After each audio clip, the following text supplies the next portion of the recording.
Olá pessoal, aqui é o Dr. Alexandre Gonçalves, estamos aqui para mais um vídeo dentro da nossa abordagem de anatomia e fisiologia clínica.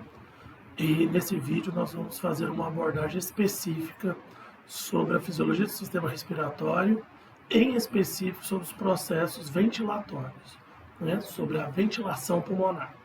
Então vamos lá.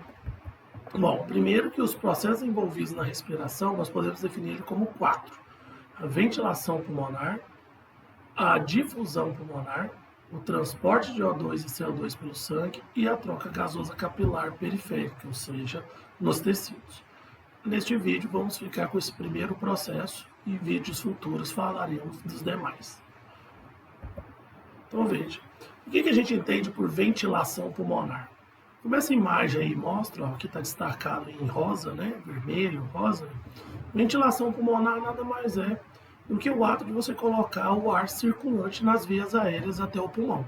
Então você vai ventilar o pulmão, né, com o ar atmosférico, tanto inspirando como eliminando aí o CO2 na expiração. E aí a gente pode falar, temos, né, que ventilação é igual ao volume corrente vezes a frequência respiratória. O que seriam essas variáveis? O volume corrente, a quantidade de ar que você inspira ou expira a cada ciclo respiratório. E a frequência respiratória, a quantidade de vezes que você inspira e expira por minuto. Ou seja, quantos ciclos respiratórios completos você faz em um minuto. Geralmente, nós temos aí em torno de 0,5 ml, 0,5 litros de ar circulante, de ar volume corrente, multiplicado por 15 incursões respiratórias. Então isso me dá uma ventilação de 7,5 litros por minuto. Obviamente que isso aí eu estou falando no repouso. No esforço físico, esses valores podem chegar de ventilação acima de 100 litros por minuto. E algumas variáveis que estão diretamente relacionadas à ventilação, né? A resistência das vias aéreas é normalmente baixa.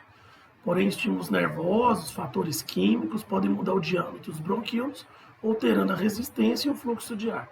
Isso aqui nada mais está falando que normalmente você tem a via aérea desobstruída, as vias aéreas totalmente num diâmetro que vai permitir a ventilação. Mas você pode ter broncoconstricção, pode ter acúmulos de muco, essas alterações poderão alterar o processo ventilatório.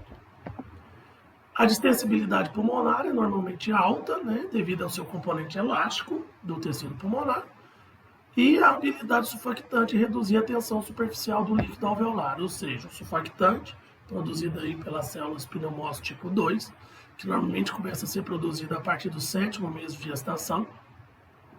Esse surfactante impede o colabamento dos alvéolos. Então, essa maior distensibilidade pulmonar, juntamente com a ação do surfactante, vai permitir uma boa distensibilidade pulmonar, fazendo aí com que você tenha uma boa ventilação. Contudo, quando se fala em ventilação pulmonar, não podemos esquecer do espaço morto. Aqui está um esquema que mostra o espaço morto anatômico, em que você tem, demonstrando aqui, ó, que existe uma quantidade de ar residual presente nas vias aéreas, principalmente da traqueia para baixo, até o pulmão, né, que a gente chama de volume residual. Esse volume de ar presente nessa via aérea inferior é o ar proveniente da última expiração. Portanto, é um ar pobre em oxigênio. Quando você inspira aqueles 0,5 litros a cada ciclo respiratório, o primeiro ar que é empurrado na inspiração para os alvéolos é o ar pobre em oxigênio. Portanto, a gente tem um aproveitamento menor do que o 0,5 litros, tá? Devido à presença desse espaço de ar no espaço morto. Nós vamos ter em torno de 350 ml dos 500 ml expirado, efetivamente ventilando o pulmão. A hora que a gente expira, olha, novamente, um ar pobre em oxigênio volta a ficar no espaço morto. Como que eu diminuo a quantidade de ar nesse espaço morto? O método mais eficiente é você ter uma inspiração mais profunda e não uma expiração com maior frequência. Então, quando você inspira mais profundamente, você consegue diminuir a quantidade de ar no espaço morto, tanto inspirar como expirar profundamente. E na ventilação pulmonar, a gente tem algumas variáveis, alguns volumes que são importantes, que eles são averiguados num exame que a gente chama de espirograma, né? Então, a espirometria, ela vai nos dar aí os volumes pulmonares. E é importante que a gente saiba o conceito de cada um desses volumes. Então, vamos lá. Nós temos aqui, ó, o volume corrente, sinalizado por essa linha, onde você tem a quantidade de ar inspirado e expirado, inspirado e expirado, em um ciclo respiratório. Isso a gente chama de volume corrente. Bom, a quantidade de ar que eu consigo inspirar após uma inspiração normal, ou seja, quando eu executo uma inspiração profunda, eu chamo isso de volume de reserva inspiratória. Tá? O volume de reserva inspiratória, ele é importante porque ele vai nos dar a capacidade de expansão pulmonar. Já a quantidade de ar que eu expiro após uma expiração normal, ou seja, realizando uma expiração forçada, eu chamo isso aqui de volume de reserva inspiratória. Então, quando eu sopro aprofundadamente, você elimina o máximo de ar possível do seu pulmão. Isso aqui vai nos dar informações, por exemplo, sobre a capacidade de diminuição do volume residual dentro dos alvéolos. Né? Então, a sua capacidade expiratória que você teria aí para eliminar o máximo de CO2 possível. Então, ele vai te dar também informações sobre a complacência pulmonar, a capacidade elástica do pulmão de retrair. E aí, somando o volume de reserva expiratória até o volume de reserva inspiratória, eu tenho o que a gente chama aqui de capacidade vital. Ok? Bom, somando-se ainda a isso, eu tenho o volume residual. O volume residual é aquele ar que permanece nos alvéolos no final de uma expiração forçada. Esse aqui é um volume morto, tá? É um ar que ele está ali evitando o colabamento juntamente com o surfactante dos alvéolos, mas ele não tem presença de grandes quantidades de oxigênio. Algumas situações em que o pulmão perde a sua complacência, sua capacidade de distensibilidade, você pode aumentar esse volume residual, prejudicando aí todo o mecanismo de ventilação. E somado-se todos os volumes, eu tenho a capacidade pulmonar total, que é em torno de 6 litros. E que fatores podem interferir nesses volumes pulmonares? A idade, à medida que nós envelhecemos, esses volumes se alteram. O sexo, homem tem volumes pulmonares um pouco maior do que mulher. Condição de treinamento físico, então pessoas mais condicionadas têm uma maior eficiência nesses volumes. Tamanho e peso corporal. Quanto maior o corpo, maior esses volumes. Entretanto, a obesidade pode levar a prejuízo nesses volumes. E essa ventilação, ela é controlada, né, por mecanismos neurais. Então, nós temos, e químicos. Então, nós temos aqui o centro do controle da respiração, os centros respiratórios presentes na região da ponte, que é essa regiãozinha aqui do sistema nervoso central, e na região do bulbo, essa outra região do sistema nervoso central, né? E aí nós vamos ter conexões dessas regiões, tanto com a parte periférica, a parte muscular, musculatura respiratória, assim como conexões com a parte motora do cérebro, além de conexões com os chamados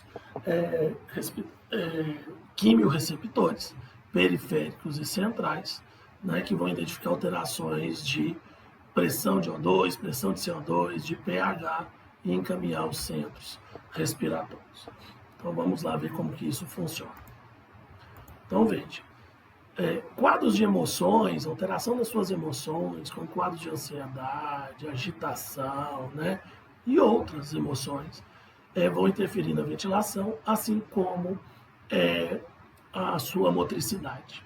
Você está no repouso, começa a fazer uma atividade, você vai alterar a ventilação. Como que isso é feito? Então, uma vez identificadas as emoções, e estimular do centro também da região motora. Neurônios aferentes vão levar essa informação à região da ponte no sistema nervoso central, e a ponte vai dar como resposta autônoma aumento da ritmicidade da respiração. Isso é provocado pelo sistema nervoso simpático. Então e isso vai garantir, né, alterações no ritmo respiratório. Por outro lado, eu vou ter a ação dos quimiorreceptores presentes no sistema nervoso central e presentes na parte periférica, que vão mandar informações ao bulbo, e o bulbo aí vai ativar o centro inspiratório e o centro expiratório. Como que isso funciona?